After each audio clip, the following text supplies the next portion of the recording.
Over. Ooh. Well, hello, everybody, or should I say howdy, how y'all doing? And that is the extent of the Texan I know, so I'll revert to English now. Don't, yeah. Wait, are you saying that Texas speaking isn't English? It's English simplified. Okay. So yes, an alternative approach to security that will make you reassess everything you think you know about security, users, and your life. Results may vary. And I've known Kate, as we were speaking beforehand, for over 10 years. And when she asked me to do something, I never say no. And like many people in the security industry who haven't worked exclusively on development side, we are very aware of the OWASP and what the work it does and all the great stuff. We waved around the OWASP top 10 in many times in vain and in anger in front of people and said, well, look at this, it says you must fix this and therefore it's a high risk. But I felt that you people are far more qualified than me at all this AppSec kind of stuff. So let's try to approach it from a slightly different view in terms of security, and just try to bring a different way of thinking into what we do. It's kind of like what I've tried to do my entire career. Some would say I've faked an entire career doing it, but you can make your own conclusions. This is me. You're probably not interested. This is where I work. You're probably not interested, but marketing made me put it in there. So let's start with a thought-provoking quote. What got you here won't get you there. That's the title of a book that's on my bookshelf next to me, and I quite like it. And security is an interesting industry. I've been working in it for about 21 years now. I know I look far too young to have been working in it for that long, but it's true. So many things have changed, but some of the things have stayed the same. I haven't seen the OWASP top 10 list for a while, but I'm sure I could read out 7 or 8 of them and they'll be consistent. I'm sure if we look 5 years in the future, they'll probably be the same too. So that's not a good thing or a bad thing. It's just an observation. But the question is, how do we progress it beyond what we are doing in terms of security, bringing it to the masses, engaging other groups, and getting them on board?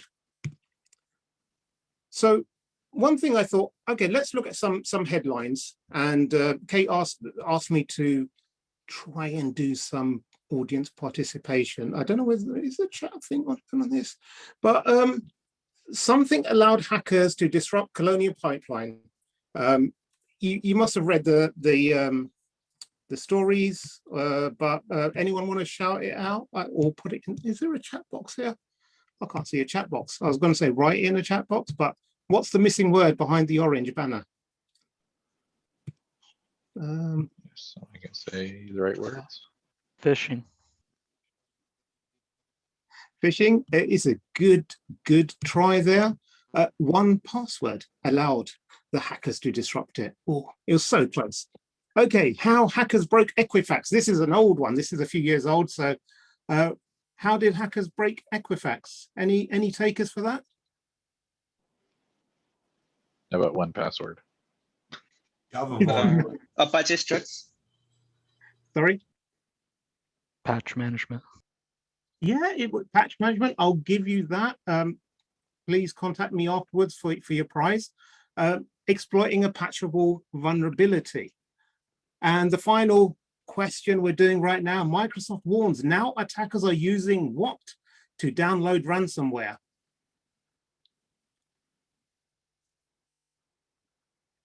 Any takers? What could they be using? You're killing me. Tough crowd. They're using a call center trick. Yes, it's social engineering, to sum it up. So what it feels like, it feels kind of like Groundhog Day, that whenever you go through it, it's always something you can look at any news article and you'll probably see something like patching, broken authentication, social engineering, and injection flaw, something like that. It's rife throughout the industry. So everything we do, we've been doing over the years, and we're making some great progress, fantastic progress. And I mean, no way should this be interpreted as a knock on any of our fellow professionals and who are out there doing such a fantastic job day in, day out. But it seems as if the problems stay the same. So I was like, why is that?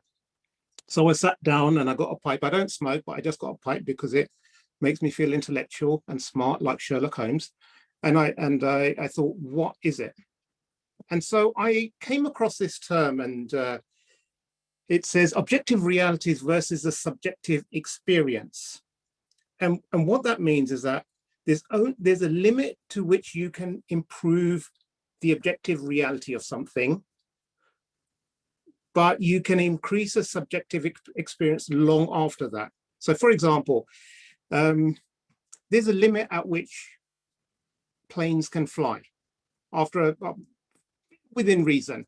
If I want to fly from London to the West Coast, it's going to take 10 hours. Maybe you get a faster plane and you'll get to 7 hours or 6 hours, but you know there's a limit. Physics will prohibit it going any faster. But what you can improve is a subjective experience. You can give me a better check-in process through the terminal. You can give me better seats. You can give me better screens. We saw this here in Europe. We have a train called the Eurostar. It runs from London underneath the English Channel to Paris, and then it branches out from there. But the UK and the French governments, they spent something on HS1, the high-speed network. It was a £6 billion investment that would decrease the train time from London to Paris from 3 hours 20 to 2 hours 40. So you're looking at about a 6 billion investment for a reduction in time of 40 minutes. Now, one could argue that, you know, that's what people want. They want shorter journey times. On the other hand, you could say, well, what if you just offered, for a fraction of that 6 billion, you offered free Wi-Fi throughout the journey? What if for a fraction of the 6 billion, you hired some models to walk up and down the carriages and serve free champagne? People not only would not mind the 40-minute extra journey time theoretically, but they'd probably be asking you to slow the train down. So the subjective experience, the experience that people have is oftentimes more, gives a better feeling, for lack of a better term. You will enjoy that trip more, and you won't mind that extra 4 minutes, and you would have saved yourself at least £5 billion in the process. So the reason I bring this example up is oftentimes we are obsessed with insecurity to make things faster, more efficient, more better, more secure, without thinking about the subjective experience that the users or the developers or the business, whichever partners we're working with, actually go through. Another thing, and it's relevant because the football's on, but or soccer, sorry, as you most of you would recognize it. The fear of negatives outweigh the desire of the positive. So what we do, we try to stick to the same thing. And in football, there's a penalty where the ball's put on the spot and the striker kicks it and the goalkeeper tries to save it. Statistically speaking, the goalkeeper will mainly dive to the left or right, anticipating the ball to go there. So statistically, if the striker shoots it straight down the middle, they've got far more chance of scoring the goal, but they don't. Because if they shoot straight down the middle and the goalkeeper stays there and stops it, they're going to look stupid. So people want to avoid looking stupid. So they'd rather hit it to the side and let the goalkeeper save it, or hit the post, or go wide even, because at least then it looked like they tried. But they don't want to shoot down the middle and go for something that statistically they've got more chance of winning it. And I bring that up again because I think when we look at some of our decisions or some of our thought process within the industry, if we get PCI, or if we adopt ISO 27001, or if we adopt this NIST framework, then even if we get breached, we can hold that up because we won't look stupid or inept. The other example I'd like to bring out is logical thinking is sometimes, well, in my opinion, it's probably one of the biggest things that hold us back in the security industry. Because although we deal with computers and we think it's scientific and it's all very, mathematical, it's not always built like that. And so as an example, I say, if you were Coke, if you wanted to make your own soft drink, Coke is the biggest competitor you'll have. It owns the vast majority of the market, far more than most of its closest competitors combined. So logically, how would you compete with Coke? You'd say, well, let's make a drink that tastes nicer, make it cheaper, and sell it in a bigger bottle. And if you went there and you said, this is our approach, you would not get fired for it. There's no way you can get fired for a strategy like that, because that is logical. And this is what we tend to do a lot in security. We tend to go and say, well, if we build this product that is cheaper than our competitor, runs a bit faster, integrates with a few more cloud providers, sell it as a subscription over the year, we should beat them. And these are the things we focus on. However, in the last 100 years or so, the competitor that's taken the most share from Coke actually tastes horrible, costs more, and comes in a smaller can. Can anyone guess what that is? I've probably given away too much. Red Bull. Red Bull, exactly, on the nose. Kate Brew. It is Red Bull. And there's a few really interesting things about Red Bull, is that it comes in a small can, so in a way it feels measured. It feels like, oh, this stuff is too potent to be consumed in larger quantities. When they have the taste test done, and there are organizations that do taste testing. So if you have a new drink, you'll take it to them and say, can you please taste this for me and tell me what you feel? And the focus groups came back, and it came back with the worst scores imaginable from any product ever tasted, but they still went with it. Why? Because there's a psychological effect that if something tastes bad, it must be good for you. There's, at the risk of getting sidetracked, some medicine actually doesn't taste too bad, but they deliberately make it taste bad because no one will believe medicine if it tasted good. So it's kind of that whole thing. And I don't know whether Red Bull consciously thought about all these things when they've done it, but these are some of the things that made it there. Sometimes the opposite of a good idea is another good idea.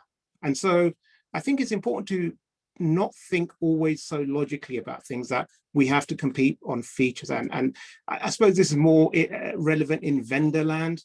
It's like we look at how if you're one vendor and then you look at your closest competitors and we want to beat them on the magic quadrant, or we want to do this in the Forrester Wave, and we want, we want to tell customers how, you go to anyone, they've all got the same comparison table on their website, which says like our features versus all of our competitors' features, and they've got ticks in all of them, and everyone else has got like 2.5 ticks out of 5. So that, and I think by doing that, you're playing the wrong game. You're going for the wrong approach, because your customers don't actually care about what your competitors are doing. They care about what you can do for them. So it's up to you, in your interest, to create something that's of interest for them. The right information actually increases the experience. And this is something that we're often poor at providing, not just in security, but across other industries. So if I look for a flight, I can do a search, and there's a limited number of options to sort by. There's a best flight, which is a completely arbitrary thing, which I have no idea what it means. There's the price, which, okay, some people want the cheaper flight. Departure time, arrival time, yes. Duration, but that's not everything, is it? How do I know which one of these is a newer airline which has Wi-Fi on board? I don't know. Do any of these offer, better lounge facilities? I don't know. Does anyone offer better movies, or do they have USB charging? I don't know. But all these things for me as a traveler, they actually make a difference because this increases my experience. So I might actually go for something that's more expensive and takes longer because it's got a layover, but it offers something that I prefer. It might be the meal service, it might be the leg room, it might be any number of things. And so I think it's really important to look at what all the features we can provide through security, and not just say, use this because this is more secure, because that's not how people who don't work in security think about security. They think about things in terms of like, how efficient is it? How cool will it make me look? How convenient will this be? You know, all those kinds of things. How much will it cost? So offer these features. So if you're building out a service and you're offering multi-factor authentication through SMS or an authenticator or a YubiKey or something like that, then tell them what the benefits are. Say, well, you can sign up by SMS, but maybe it will be convenient because you've got your phone with you all the time. But if you download an authenticator app, you'll also have your phone with you all the time. Maybe it's one of those ones that pushes out a tap to confirm sort of thing. That's even easier. There are lots of things that we keep hidden away that we shouldn't necessarily keep hidden away. And I think the more we expose that, and that only comes through communication, the better we'll be at offering a whole better suite of advantages that people will like. Otherwise, we just end up talking amongst ourselves and say, well, use this because it's more secure, and more security is what we want to achieve. Yes, absolutely, that's what we want to achieve. That's the outcome, but that's not necessarily what everyone's outcome is. Speaking of right information, Transport for London, who run the underground, the tube over here, a few years ago, 10 years ago maybe, they put up these LCD screens. And this was probably one of the best things they put up. And what it is because if I'm on the station and I'm waiting for my train and I don't know whether it's in 2 minutes or 10 minutes time, I'm going to get very frustrated. That journey, that wait time is it's full of uncertainty. But putting these signs up, actually, you don't have to increase the service of the trains. You don't have to increase their speed. But now, as a customer, I'm there and I'm like, oh, okay, it's coming in 4 minutes. I'll wait. Oh, 10 minutes. Okay, I can take out my book and start reading a chapter. I can get through a chapter in 10 minutes. So the more information that you can actually provide to people that's relevant at the right time actually increases it calms them down, because uncertainty is the worst thing.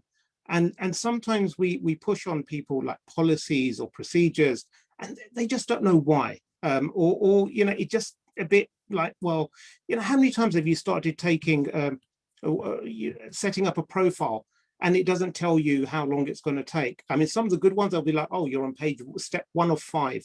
And that actually makes you feel a lot better than if you're just blindly clicking through and you're thinking like, how long will this take for me to get to the end?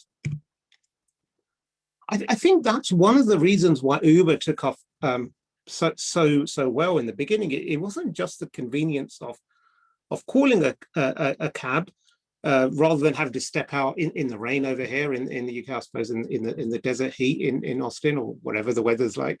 But you step out. You call the Uber and you're in your pub or restaurant chatting with your friends. And you don't actually have to leave until you can see on the app that it's actually there. And that's the value of information. So you can have another drink, another 5-minute conversation, and you can step out almost like Jason Bourne, just as the car's pulling in, you open the door, you hop in, and no time is wasted.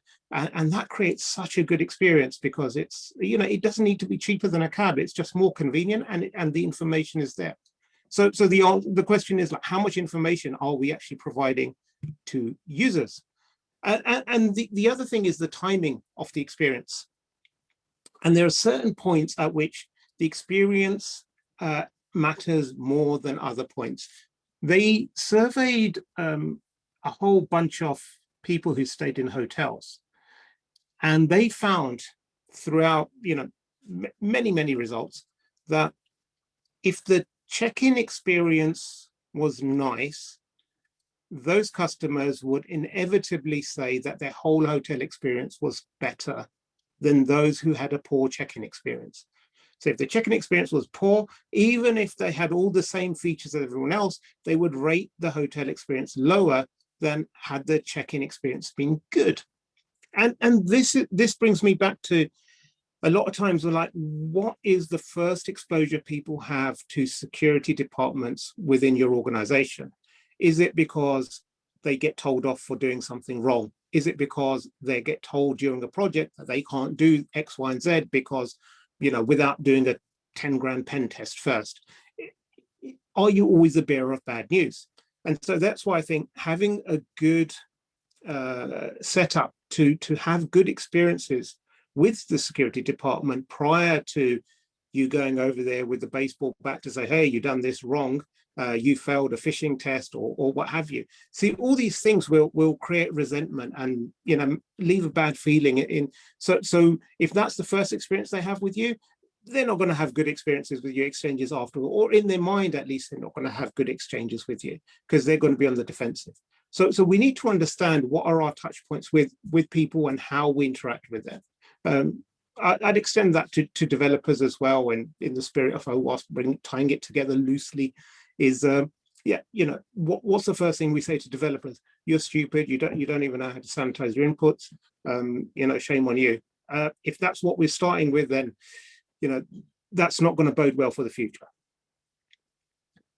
Finally, I say nearly, I'd say metrics are one of those things that we often argue about, and within information security as a whole, and generally part of risk management and what have you. But I would say that typically we as an industry are poor at metrics. And I'd say 1 times 7 does not equal 7 times 1. And what that means is that say you're on a train, and I'm using many train examples. Don't worry, I'll move on to restaurants in a second. But one person standing for 100% off a train journey is very different from 10 people standing for 10% off the train journey. Yet when they're aggregated together, those metrics are reported up as the same thing. It's a bit like saying one vulnerability across 10 computers is different from 10 vulnerabilities on one computer. But in aggregate, they all mean the same. So we often are guilty of counting or reporting on things that are easy because we can count them. And the problem is when you can count them, you're going for the lowest common denominator that everyone can do. And this brings us to the balance of like, there are things that you can measure, which are easy, but we say, oh, we can count. There are 10 laptops in the cupboard. That's good. But then there are things that are meaningful to your customers. And that's what we really need to work out, that things that are meaningful to our customers, whoever those customers are. I use a customer loosely here, but it could be your partners, your business, your employer, whoever it is. But those two are very different things. And the second, finding out things that are meaningful to your customers is more harder. It's more difficult to actually understand that and find a metric that you can measure it against. But inevitably that will lead to far, far better results. Otherwise, we have this situation today where so many organizations have these massive like spreadsheets emailed around every month for the exec team or whoever it is, and like, oh, look, we've got, we had 50,000 vulnerabilities and now they've brought them down to 40,000, and therefore it's a, whatever, 20%, 10, yeah, my math's failing me, but it's an improvement or it's not an improvement. And we don't want to say things are red because that looks really bad. We don't want to say things are green because then we're not going to get budget. So everything just blends into this nice little shade of amber that everything is under. And that gives you enough leeway. The final point I suppose I'll come to in terms of just behavior and interactions and what have you is a few things I've learned from the restaurant industry. And choice architecture, we talk about it quite a bit now in security, and user experience is closely tied to it. But it's really important to, in some ways, restaurants in particular, and you can extend it, you'll probably be able to think of many other examples, but they give you a placebo choice. And by that is like that you think that you've got a lot of choice, but in actual fact, they're trying to restrict the choice you have. So if you go into a restaurant and they'll say, well, what would you like to drink? And you say, I'll have a water. Their reply is still or sparkling.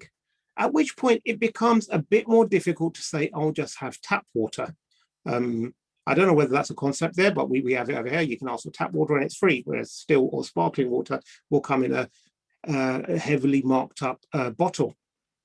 So, I think it comes to a point where sometimes we need to get better at how we position the options or choices for developers or businesses or what have you, in like, give them a choice. I'm not advocating manipulating anyone, but I'm saying give them the choice, but try to present the best choices to them so that whichever one they choose, they choose one that's beneficial for them, but it's also beneficial for security as well. Don't give them 10 choices.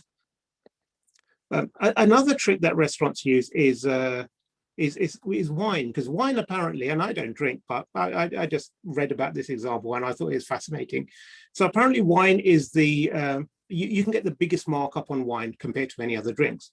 So what restaurants will typically do is they will put wine glasses on the table. So as soon as you walk in, you're greeted with this image of glasses there and say, like, we are the type of establishment that expects you to drink wine. Okay, fair enough. And then you ask for the drinks list and they will give you one menu called the wine menu. And it will have like 10 pages of wines. And right at the back is a faded page with some local beers and a few soft drinks. And they'll only give you one, even if there's a table of 10, because inevitably, not everyone's going to go over it and try to figure out what all they are. So someone will turn to the table and say red or white, and people will say, okay, get one red and one white bottle and we'll be done with it. Another thing that we see is really good in restaurants is sometimes they give out complimentary desserts. And what they'll do is they'll strategically place a small group, say like there's only a couple, 2 people next to a large party. And they will say, for the couple, they will bring out their best desserts for free. They'll say, it's on the house for you. You seem like fun people. We want to give you something free. What inevitably that does is the whole big group next to them, they'll look over and say, that looks really nice.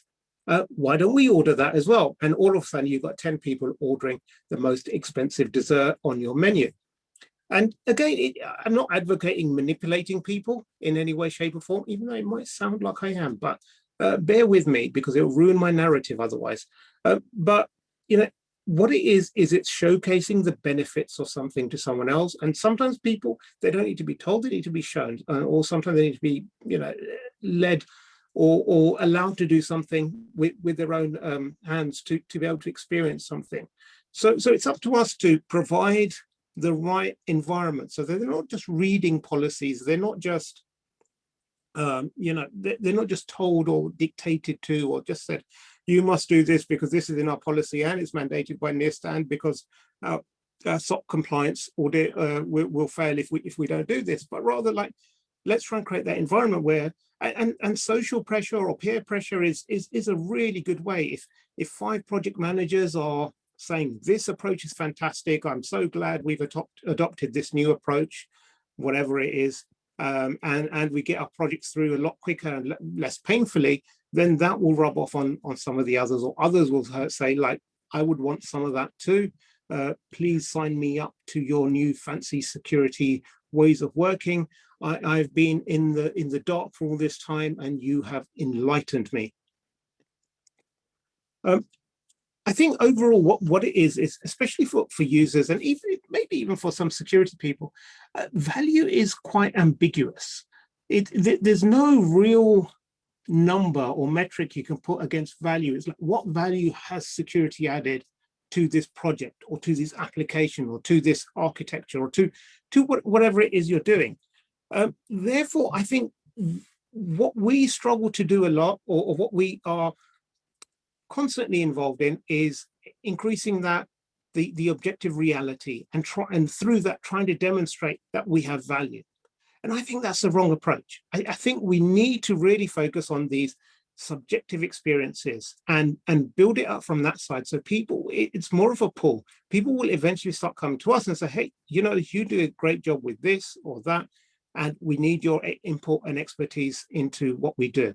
And I think that once we start tipping the balance there, we might start seeing things change. We might stop seeing those repeated incidents happening where one password, someone chooses one password and that suddenly brings down the entire infrastructure, or one person clicking on a link, ransomwares their entire organization, or and the list goes on. So I think, and this is what I leave you with, after which I'll be happy to take a discussion on this in any shape or form. But I do believe that from a technological perspective, we are very mature compared to where we were like 20 years ago. We've improved leaps and bounds, and we almost have a solution for every challenge that we face today. It's evidence. Like you look at, next time you read about a breach or an incident in an organization, look at what the root cause was. It was one of a handful of things, and there is technology in place to fix all of those things. So I don't think we have a technology problem. What we have in security is a marketing and a behavioral or a psychological problem. And I think if we start approaching our work, not to say abandon the technology, but within the technology, if we build in some of these approaches, I do believe we will make far greater strides in progress than we have previously. Thank you so much for your time. That's me. You can get hold of me. If you want to send any complaints, it's at Security Brew on Twitter. So thank you so much. Thanks, Javvid. Really appreciate that. No worries. Happy to take any questions or comments, or if you're shy, you can always at me later. That's not a problem. I was trying to figure out when you're giving your. I was trying to figure out you're talking about the first experience people have with security is usually a negative. How do we give them a good experience with security? Unfortunately, yeah. Actually, AT&T has this program where when you log into their portal, the first thing that pops up is this cute little, I don't know what it is. It's a little graphic thing, and it's different every day, and it gives you like security tips, and you can answer questions to get free T-shirts, and it's it's a little bit lame, but it's not a bad idea because everybody gets this real cheerful view of security. I don't know, just one idea. So is that a third-party application, or is that something AT&T built? Oh, it's homegrown. Yeah. Sounds cool. I think a lot of it will depend on your organizational culture and doing something that fits in with that. If you have one type of culture and you try to fit a certain approach in, it might not work really well. But I think even just praising people or giving people an insight into what we do and how we do it, just providing the information itself is normally a good way. But and also like just giving people the right tools and mechanisms to get in touch. So if someone's got an issue with, or just a general query, how do they get in touch with security? If the answer is go to the intranet site and read this, read the manual, then I don't think we're going to get a lot of traction with that. I like your idea of changing how we report statistics. And so maybe instead of bopping somebody over the head for falling for your phishing campaign, you look at the top 10 people who have never fallen for it and call their names out and give them some kind of badge or award or something. And then they want to keep going, and they'll proselytize to all of their coworkers what that badge by their name means. Yeah, absolutely. And gamification in that aspect works really well. Having a kind of like a security champions program in some organizations, that is also really empowering. It gives people a new skill set, and they're very often really enthusiastic about it, and they share it with their peers. And and they're then often the better carrier of that message than what we are if we're a separate department that's detached from everyone on the ground. So yeah, absolutely, that positive encouragement and engagement absolutely does work. Can you hear me? Yep. So I'm curious. So when you're looking at subjective experience versus objective reality, it's sort of like a contrast where, you know, people in security value the objective reality. At least that's my opinion. Whereas people that don't quite understand the framework may be less inclined to pick it up. And so, just for like clarification purposes, you're trying to go into the psychology of the people that don't understand, and as a way to improve. So try to that now tap into individuals' views on this entire experience, right? Yeah, correct. And I think in a manufacturing point of view, generally, there's two approaches that people take. One is you find out what people want, and then you go and make it, and then they'll buy it from you. Or you figure out what you're really good at making, and then figure out a way to make people want it. And those are two. So therefore, actual innovation and manufacturing has as much value as marketing or making people or driving that demand up. And I think that's where that's kind of like the simplest form that I conceptualize it in. If you can get someone to want something, and that's where a lot of the efforts go. The classic example is the Apple kind of marketing thing. It's think differently, and it's for the creators, the innovators, all this kind of thing. So they're making people think, hey, I really need that computer. They're not really interested in what the spec is of the computer, you know, what the speed is, what the monitor size is, but they're like, oh, that speaks to me. I'm a creative person, or I like to think I'm a creative person. Therefore, that's the computer that Steve Jobs has made for me. So I think that so what we've got in security is we've got a product or a discipline that we have matured, and it's really great. And now it's figuring out how to get people to want to buy into that rather than trying to force it onto them as they're good. So that's kind of like the approach. Right. So I guess where I was going with that is it's a whole nother science that you're getting into, and you mentioned earlier with each individual organization or company this is going to be different. So this is not like a one size fits all solution. You're more proposing a different perspective to view this, and then okay, yeah, it's interesting. I think this is definitely an issue from the research that I've done, you know, and yeah, and I don't think it's something we need to do in isolation. There are people out there who work in marketing and advertising and psychology, and they understand behavioral psychology a lot better than any of us probably will, unless we've studied it. So I think we can always invite people in and try to learn from them these approaches and how it works better for our organization. Javvid, it looks like England has scored. It's been reported by Scott. Can we confirm that? Thank you, Scott. I'll have to go. Your kids are sitting down in the job, not reporting. I've got to like sort them out afterwards. Exactly.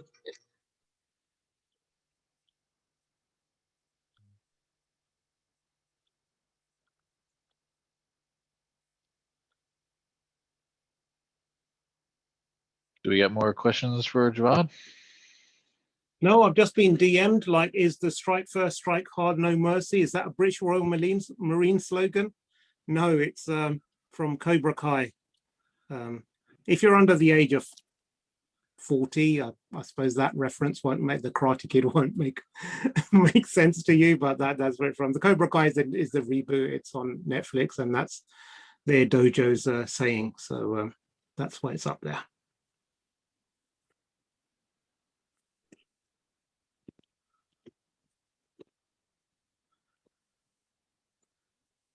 Cool. Somebody just Well, posted- thank you so much for having me. I really, really appreciate it. There's one more job. The Aaron posted 38, just missed it. I'm not sure what that is. Oh, I said that if you're under 40, then you probably Oh, won't get the gotcha. I thought it was maybe some soccer thing. Well, thank you very much, Javvid. Well, Appreciate you one taking more the question time. real quick, Jarvis.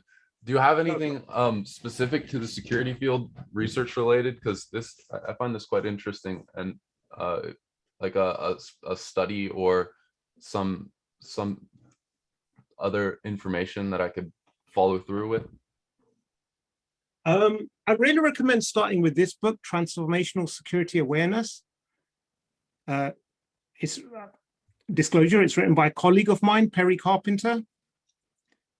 This is more about security awareness, but it's got loads of examples about what neuroscientists, storytellers, and marketers can teach us about driving security behaviors. So it's more from a security awareness and behavior change perspective, but I think there's lots of content in there that can be applied generally to security. Awesome, man. Thank you for the talk. It was great information. No worries.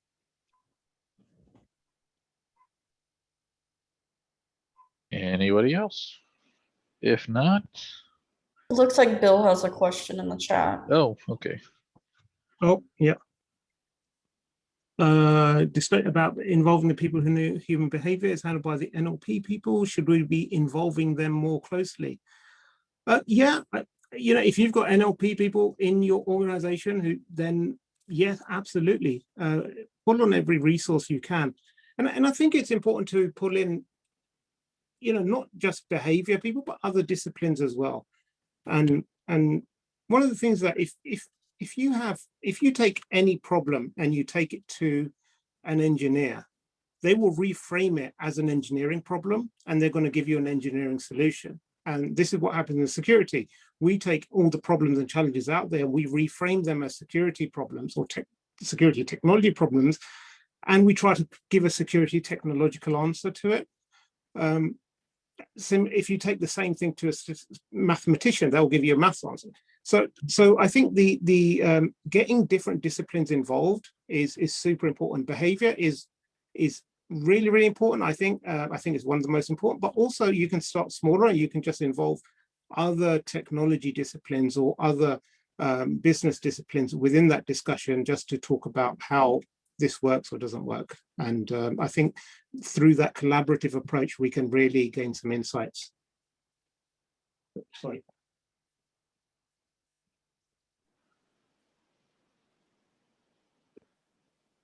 I think Javad's very true about what you have in your toolbox is definitely what you're going to think about. If you're an engineer, you're going to give an engineer solution, math solution. That's why I try to keep the gamut across the board on the security awareness kind of methods. It may not necessarily be security. It might be a little kid. You might have a better idea of how to do something just from the random ideas. He was a baby 2 weeks ago. He's 2 a weeks big ago, boy yeah. now. It seems like. So cute. I think it's come to tell me that England scored a bit late, but I think NLP is natural language processing, if what I understand. yeah, or neuro-linguistic programming. Okay. Oh.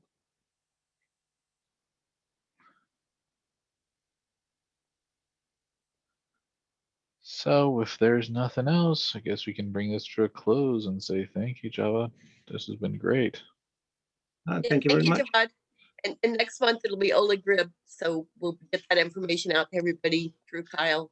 Yep. You know, It'll pretty come out on soon. the Eventbrite meetup and everywhere else we can try to present it at. So see y'all next month, if not sooner. Thank you very much for coming. Bye-bye. Yeah, bye. Bye, everybody. Thank you guys. Bye.